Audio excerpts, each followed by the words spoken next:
मेरी माँ चोर नहीं है। पत्नी बार बार माँ पर इल्जाम लगाए जा रही थी और पति बार बार उसे खामोश रहने को कह रहा था, लेकिन पत्नी चुप होने का नाम ही नहीं ले रही थी।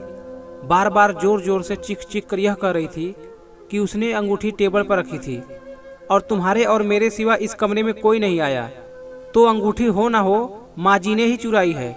बात जब पति की बर्दाश्त से बाहर निकल गई तो उसने अपनी पत्नी को जोरदार थप्पड़ जड़ दिया। अभी 3 महीने पहले उनकी शादी हुई थी। पत्नी को थप्पड़ सहन नहीं हुआ और वह घर छोड़कर जाने लगी और जाते जाते पति से एक सवाल पूछा कि तुम्हें अपनी माँ पर इतना भरोसा क्यों है। उस समय पति ने जो उत्तर दिया उसे दरवाजे के पीछे खड़ी माँ ने सुना तो उसका दिल भर आया।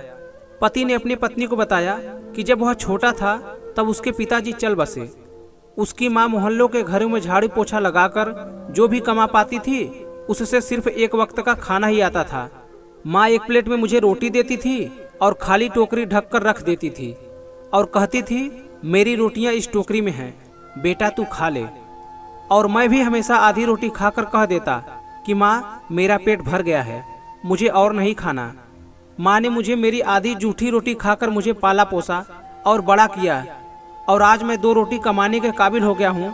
लेकिन यह कैसे भूल सकता हूँ कि जिस माँ ने अपनी उम्र के उस हिस्से में अपनी ख्वाहिशों को मारा है वह माँ आज इस उम्र में कैसे अंगूठी की भूखी होगी, यह मैं सोच भी नहीं सकता।